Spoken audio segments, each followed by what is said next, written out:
Humans grow due to some hormones in their body. But here's a spoiler.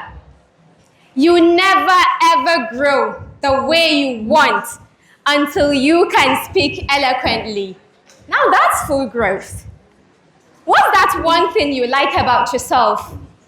The most powerful tool you possess? Your beauty? Your richness? A lot will start thinking. Oh, you forget.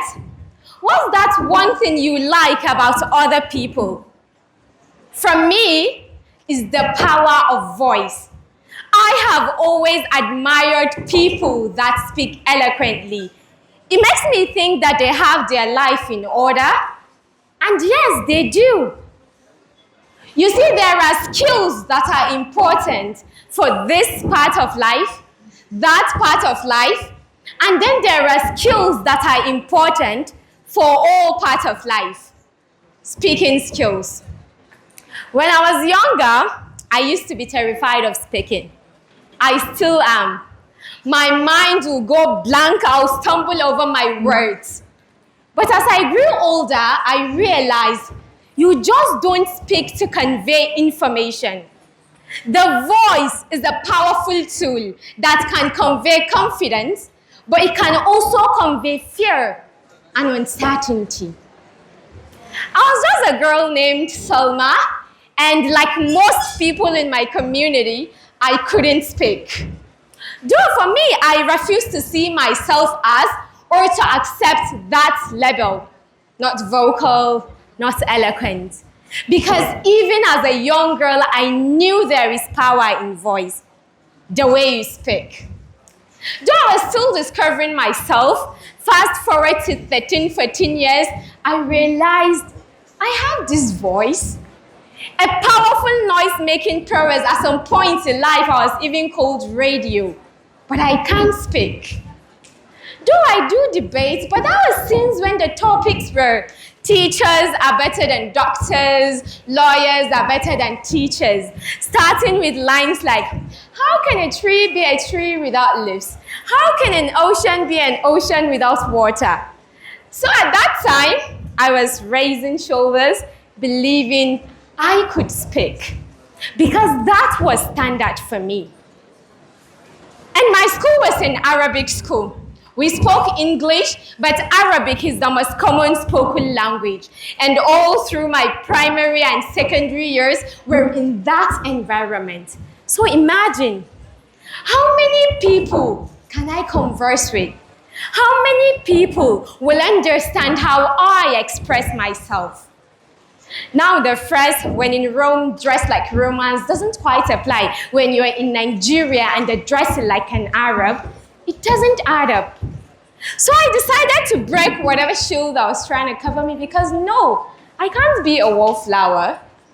My journey of reading books started. I stopped watching Arabic cartoons, Arabic movies, and I dived into watching English movies. Getting into university now, I still thought I could speak.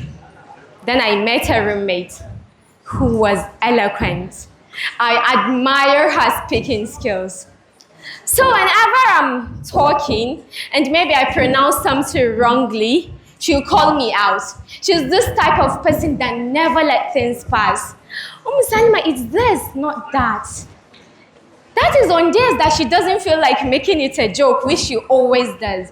At some point, I told her, look, English is not my language. I don't have to be proficient or eloquent. I don't have to speak it. She told me, no, Ummusalma, English is your lingua franca. You must speak it, and you must be good at it. The gut. And of course, not just in Nigeria. Research shows that over 1.5 billion people speak English. Now that might seem like a small fraction, but it's the language that plays a huge role in global interactions. And there I was, not eloquent, not proficient. That was when I was like, girl, you really need more learning. So I started again, this time aggressively, reading novels loudly. I don't want to blame Wattpad, but trust me, it was the #1 culprit that made me an insomniac. Because I'll start reading a book, and the next thing I will hear is Fajr prayers. So before varsity, I became an anonymous poet. My learning spree took me there. So I have been called a lot of things, tagged as EAE, a wannabe, know-it-all, just because my environment views being vocal, speaking eloquently, making English like my language is unbecoming. Being a spoken word artist especially, people started telling my dad that I am diving into music. Maybe I might have thought of that at some point, but no. Getting a lot of shut-ups from my dad, my brother Stafara, a Hausa word meaning she's gone mad in a subtle way. Now I hear these words especially when I have a talk to give or a poem to perform.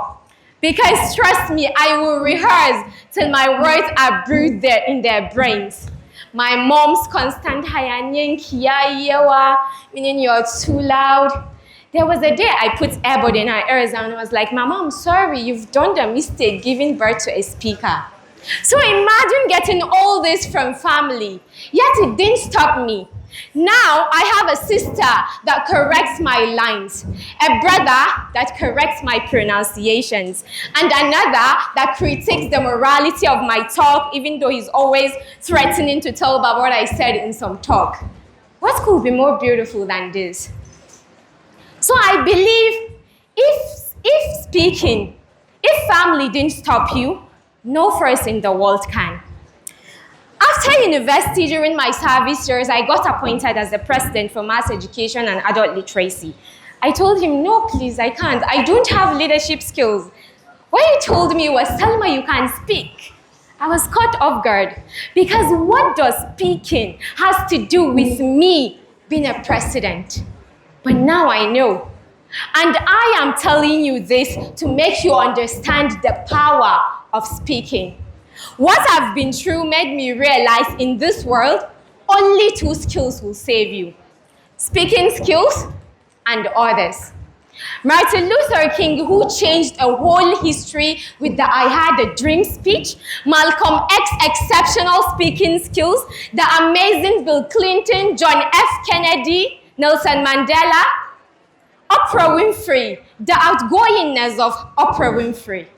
Steve Jobs, who gets all nervous and anxious, trying to align his sentences, but not anymore. Now these are people we consider idols. Speaking made them great. Look at them all. None was born an eloquent speaker. They all learned and mastered and made it their calling. You can too. As it is, the world is still hungry of great speakers. Be that great speaker. And when you can't, you lose 3 things: confidence, self-esteem, and opportunities. You're looking for opportunity. You want a business idea of yours to be funded. You're selling donuts. You want to make more sales. Learning how to speak will get it for you. And now life is all about seizing the moment. You can manipulate, do whatever you want with your voice. And I mean, God has done the most part for us by giving us a voice. So it's up to us to use it or not use it. But I will recommend using it. You know how we all have many dreams? So mine is the never settle for less type of dream. I realized I wouldn't necessarily achieve them, but I also realized my voice is the one true thing that can come close to achieving those dreams. So be a great speaker, and you'll always be this close to achieving your dreams. Moreover, speaking is having a full manual for life. But it's so heartbreaking nowadays seeing students, youth, who can't speak. We talked almost every day about how youth should be included in policy making. But how will that happen if we cannot speak to save our lives? If we cannot command a boardroom? Many are intelligent, but it doesn't reflect in the way they speak. You might be a first-class student, but you can't speak, and I can, then trust me, I'm the first class in the eyes of the world. Know that speaking will always complement whatever you're doing in this world. Let's say you're an artist. Each piece you paint need a story. So can you tell a story your audience wants to buy your whole gallery? Opportunities hide in conversations. If you can't speak privately or publicly, do this. Ask yourself this question. What do speakers do? Challenge the status quo. Tell your brain you don't own me, I own you. Make it learn till it adapts. Connect yourself with people that share the same passion. And trust me, you will be the great speaker the world has ever seen. Can we all please close our eyes?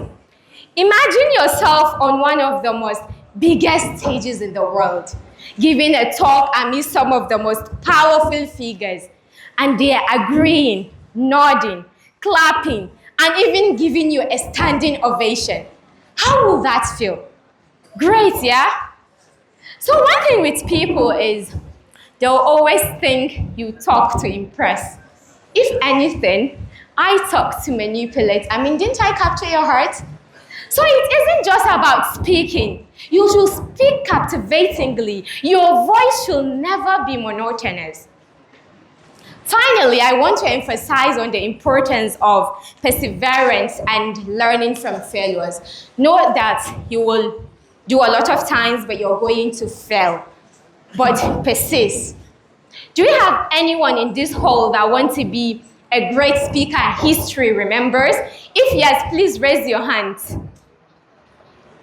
Okay, great. If you're working toward achieving that dream, leave your hands raised, please. I implore you all to be great speakers. You see, I couldn't speak eloquently a truth I have known for years. Took my books to read, but word brought only tears, couldn't turn to friends, my voice locked tight. The art writes stories, a script so fine, yet I am of the arts, but my lips can't refine. A world of meaning, yet distant hum is my voice I searched. Is silence my choice? I tell you now, a story of vulnerability, of songs that stumbled mine I thought was doomed tremendously. Couldn't speak, not even in dreams. But then I remember. Malcolm X tears through injustice, his voice reached farther than the stars. How can I ever match that zeal? And Nelson Mandela, who spent 27 years, came out speaking peace. That type of voice changes nations. Oprah, who turned every wound into a window. I watched them. I watched these great speakers. I watched their words move crowds. And I whispered to myself, what if I never reach? Because you don't fully evolve until you can speak and be heard, until your voice don't just echo but stand. Soft or strong, they land. But here I am now, not perfect, not polished, still trying, still trembling. But I have learned eloquence isn't always easy. Sometimes it's the courage to speak with knees shaking, but still speak. So if you've ever felt like me that your words isn't enough, that your voice doesn't echo, remember, even the greatest ones stumble, even giants were once shy and still they spoke. So now I do. So can you. Your voice may rise and shake us all. Thank you.